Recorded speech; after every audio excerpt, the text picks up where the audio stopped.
Kumusta po kayo? Bago po ang lahat, first things first.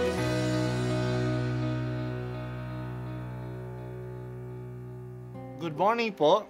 Sinisimulan po natin ngayon ang first things first. At dito po, tinatalakay natin sa unang bahagi ng umaga natin ay ang first readings na binabasa po sa banal na misa. Ito pong tinatalakay natin kasi madalas po marami na tayong alam tungkol sa gospel readings. Pero konti po ang nagsasalita sa first readings. Pero ang first readings, bahagi din po yan ng Biblia, ng banal na kasulatan. Kaya susubaybayan po natin ang mga first readings, basahin po natin at kuminsan kailangan ng basahin ng 2 o 3 beses bago maintindihan kasi hindi po tayo familiar sa mga istorya at sa mga kaisipan na tinatalakay dito. Ang simula ng aklat ni Ruth. Nang ang Israel ay pinamumunuan ng mga hukom, nagkaroon ng tagutom sa buong bayan. Kaya't may isang lalaking taga Bethlehem, Huda, na sandali munang nanirahan sa Moab, kasama ang kanyang asawa at 2 anak na lalaki.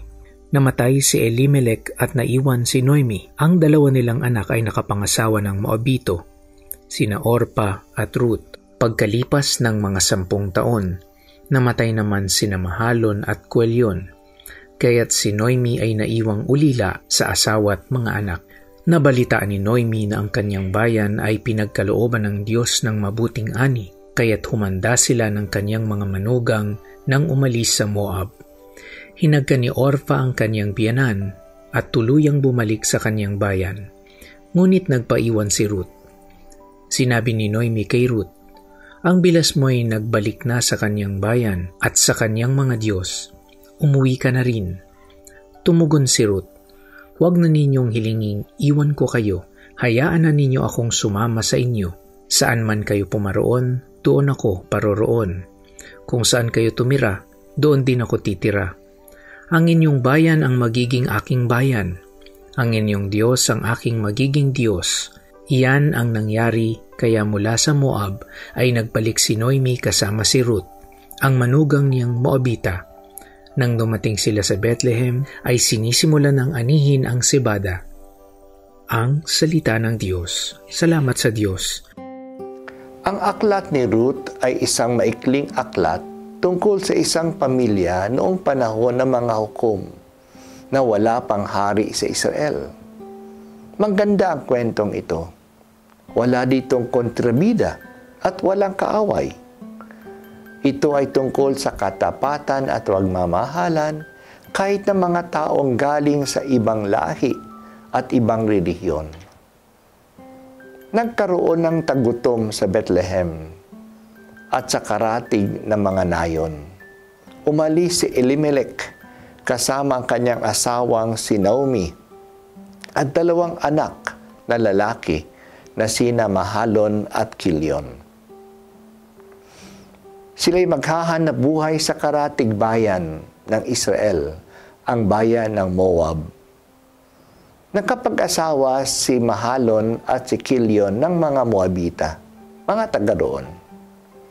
Sa katagalan ng kanilang pananatili sa Moab at sa kasawiang palad, namatay si Elimelech. At ganun din ang kanyang 2 anak na lalaki doon sa Moab. Wala man silang anak na naiwan. Kaya naiwan na lang ang 3 babae na sila-sila lang. Si Naomi, si Ruth, at si Orpa.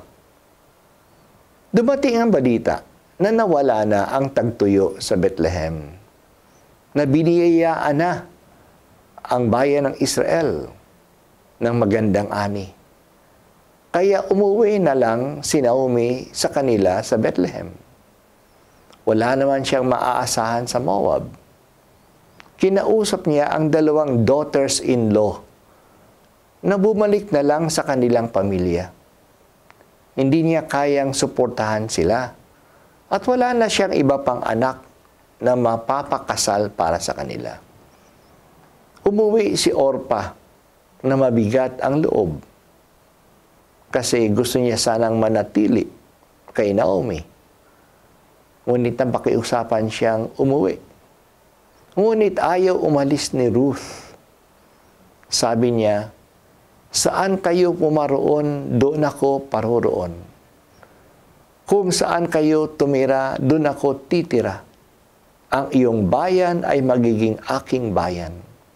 Ang inyong Diyos ay magiging aking Diyos. Talagang committed siya na hindi iiwan si Naomi. Kaya bumalik ang dalawang babae sa Bethlehem. Nakakatawag ng pansin ang attachment ni Ruth kay Naomi. Magkaiba ang lahi nila at ang relihiyon nila. Hindi naman sila magkadugo. Magbiyanan sila. At madalas, ang magbiyanan ay hindi nakakasundo. Wala namang maasahan pa si Ruth na makukuha kay Naomi. Pero hindi niya siya iniwan. Maaring naawa siya sa matanda na wala ng kamag-anak. Siya na lang ang mag-aalaga sa kanya. Ang ganitong commitment ay bihira at siya'y pinagpala ng Diyos. Marinig natin ang pagpapalang ito sa mga susunod na pagbasa. Bigyan mo po kami, Panginoon, ng tapat na paglilingkod tulad ni Ruth. Mag-serve sana kami, hindi dahil sa may matatanggap kami, kundi dahil sa buong pagpapahalaga namin sa aming pinaglilingkuran. Po ang unang pagbasa at ako po ay si Bishop Broderick Pabilio dito sa First Things First.